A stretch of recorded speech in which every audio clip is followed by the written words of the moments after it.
This video is very kindly sponsored by my friends at Squarespace, who make it super ridiculously easy for me to build my own website.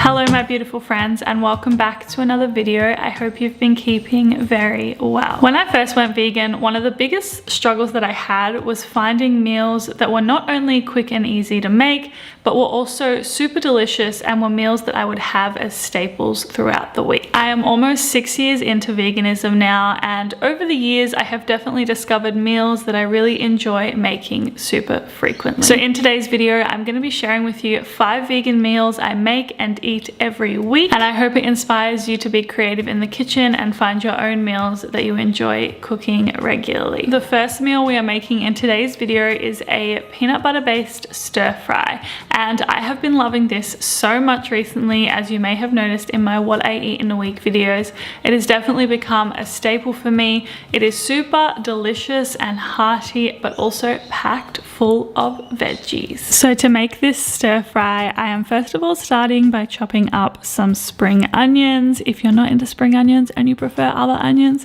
you can totally do that as well.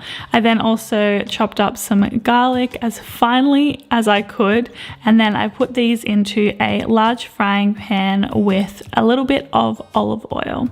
From there, I then decided to chop up some of my veggies. You want to chop up the veggies that are going to take longer to cook first. So I did my broccolini and my carrot to start. I put these into my frying pan and then I tossed them together and fried them up for a little while. Again, you can use different veggies in this stir fry if you would like to. This is personally just what I enjoy. And yellow capsicum is one of those things that I very much so enjoy. So I sliced this up, as well as some green beans, and then I also sliced up some pak choy. These veggies will take less long to cook, therefore I set them to the side whilst I made my peanut butter sauce for the stir fry. So I started with some crunchy peanut butter, followed by some soy sauce, as well as maple syrup. Then I also put in some lemon juice. With these ingredients, you can sub them as well. I also added some salt and water, and I mixed this together well. From there, I then added in the veggies that are going to take less time to cook to the other veggies that are already cooking very well. I stirred this together well, and then it was time to cook the noodles. These are some udon noodles that I get from the supermarket here in Australia. I highly recommend them. They are great and they don't like fall apart or anything when you're tossing them in the pan. So I cooked those up, I rinsed them, I drained them, I put them in with the veggies, and then from there I of course added in the peanut butter sauce. So when I was talking about substituting earlier, if you don't have maple syrup but you have coconut sugar or rice malt, you could add that instead if you would like to. Same goes with the peanut butter if you want to do almond butter or something instead. So then it is time to serve, and this serves 2, so I highly recommend making it for you and someone that you love. I sprinkled it with sesame seeds on top and enjoyed this very, very much so. It is an absolute favorite in our household. I genuinely cannot get enough of that peanut butter stir fry, and when I was cooking it for today's video, I literally sent Cara a photo because I knew she was going to be so excited that we had some at home. Not only is it one of my favorites, it's also one of her favorites, and I hope that you will love it as well. Okay, the second meal we are making in today's video is very, very basic, and it is avocado on toast. Look, there is no way that I could create a 5 vegan meals I eat every week video and not include avocado on toast. It's simple, I love it, it's delicious, it's filling. Okay, I'm pretty confident that we may have had a dramatic change of light happen in this video, but regardless, what I was trying to say is, I think I make a pretty decent avocado on toast, so I hope you like this recipe as much as I do. Okay, so for the avocado on toast, I of course started with an avocado to start, and then as well as that, I used some lemon. You could use lime instead if you would like. So I sliced the avocado up as best I could, put this into a bowl. I used a whole avocado for this, which makes a lot of this avo mix, just so we're on the same page. This is how I like it, but I know that's not how everyone likes it.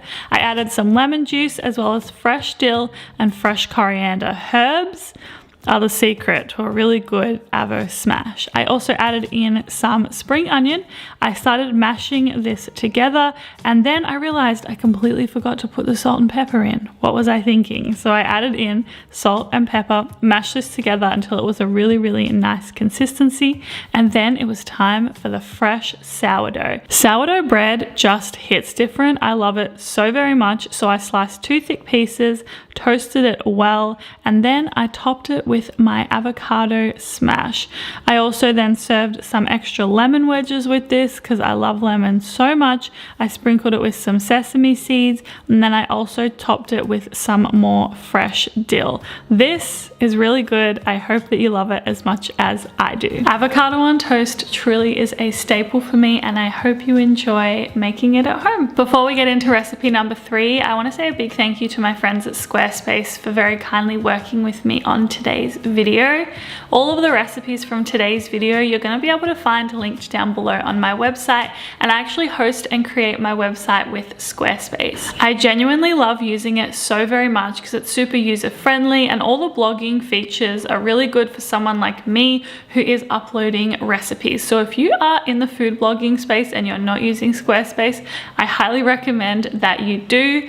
And as well as that, something that I really love and that I'm going to be able to look into when my ebook comes out in the future is the fact that there is also the option to sell products through Squarespace as well. I've actually done this through Squarespace at work before, and it was super easy to use. So yeah, genuinely recommend so very much for anyone who is maybe starting a business or starting a blog, or is just looking for a new space to create and design a website for their business or their project or anything that they may want to share with the world. So if you are interested in trying Squarespace, you can head to squarespace.com for a free trial, and when you are ready to launch, you can go to squarespace.com/Amanda Dux, and that will give you 10% off your first purchase of a website or a domain. Okay, so the next recipe we are moving into is creamy coconut lentils. I've been making this for months and months now. I have it at least once a week. It is honestly probably my favorite recipe in general because it is so easy to make. It is super filling. It keeps well for a couple of days in the fridge, and as well as that, it literally takes like maybe 20 minutes tops. So I always like to have my creamy coconut lentils with yellow rice, and to make my yellow rice I just put some rice as well as water, turmeric and garlic powder into a rice cooker. Sometimes I also add veggie stock for extra flavor, or salt or pepper. Really depends on the day, but today this is what I did. I set that to the side, let it cook away whilst I started making my creamy coconut lentils. So I got a whole can of lentils, and then I rinsed and drained these very, very well. I'm not sure about cooked lentils if this would work, but I'm definitely going to look into it for the future. So then in a medium-sized pot over medium to high heat, I put some spring onion as well as garlic that I minced in with a little bit of olive oil, and I cooked it until it got nice and brown. Then I added in my lentils, and I also added in coconut cream. Once again, today I made this to serve 2 people, so just keep that in mind that you can halve it if you are only making it for 1. I then also added in some turmeric as well as garlic powder and cumin into this mixture. I also added in some pepper as well as some salt, and then I mixed this together, and I just kept mixing essentially until it got to the desired consistency that I wanted. When it came to serving, I first of all started with a bed of yellow rice, and then I put some of the creamy coconut lentils on top, and as always with my savory food, I added some coconut yogurt on top. I then also added some fresh coriander for a little bit of flavor and a little bit of freshness. And this is my creamy coconut lentils, a big staple for me in my diet. I love it so very much. Okay, so those are my classic creamy coconut lentils, which I love ever so much. If you try them out at home, make sure to let me know what you think. Next, we are moving on to a creamy pasta. And when I was trying to decide what recipes I wanted to include in today's video, I turned to Cara, who's my housemate, and I said to her, we have creamy pasta every week, right? And the thing is that we do. Even though the creamy pasta tends to change every week, we do make a creamy pasta in some capacity because both of us love it so much. And for today's creamy pasta, we are making one on a base of roast pumpkin and soaked cashews. Okay, so the first thing I'm doing is soaking some cashews in boiling water and setting this to the side for an hour. I am also cutting up a pumpkin and I am ensuring to cut the skin off. I usually love skin on my pumpkin, but not in this instance. I'm putting this onto a baking tray and then drizzling with a little bit of olive oil just to make sure it gets nice and golden, nice and quickly. And I roasted this in the oven for about 40 minutes. Then I drained the cashews. I put them into a blender with my roasted pumpkin, which had cooled down. I also added in some sun-dried tomatoes, followed by some garlic powder and veggie stock. I then added in nutritional yeast, of course, as well as the juice of a lemon and some pepper, salt, and then water. Then I put the lid on my Vitamix and I blended this all together until it was nice and smooth. It might take a little while to get to that smooth texture, so just be patient with it. Of course, while this was happening, I cooked up some pasta, whichever pasta you would like. I had spirals happening in my house, so spirals it was.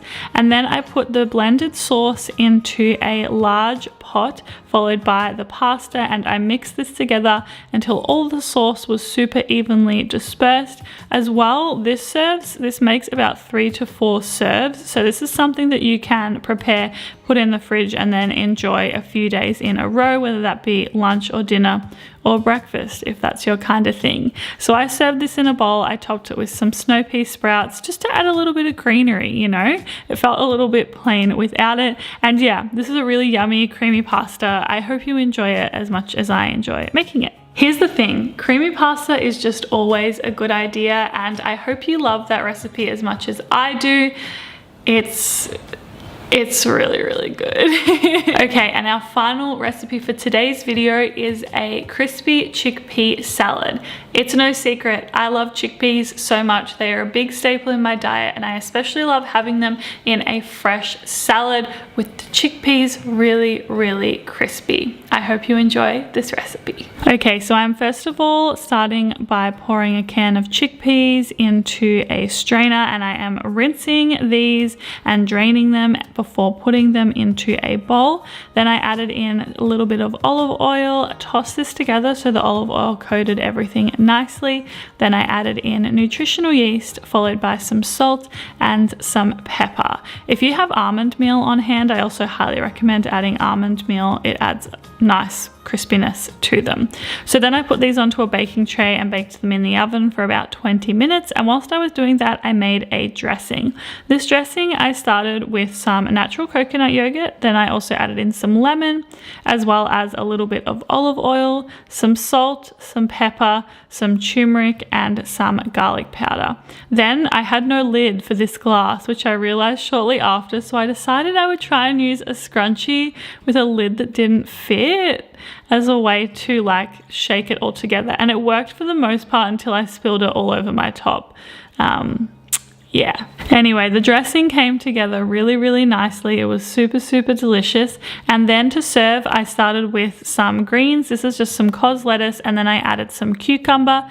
Then I topped this with the dressing and I massaged it through so it was nice and evenly dispersed. I then topped it with some fresh cherry tomatoes, as well as all of the crispy chickpeas which I had made, which was so good, and some snow pea sprouts to serve. Super fresh, super delicious, but the chickpeas add a really nice crunch to it, and I hope you will enjoy it as much as I enjoy it all the time. Okay, so that was my crispy chickpea salad, and that brings us to the end of today's video. I really hope you enjoyed today's video and perhaps got a new staple meal to have every week in your diet. A reminder that the recipes are linked down below for you to check out, and as well as that, if you are interested in using Squarespace, you can click the link down in my description box below. Thank you as always for being here, supporting me and my YouTube channel. I really appreciate it so very much. Have a beautiful day, and I will see you very soon for another video. Bye!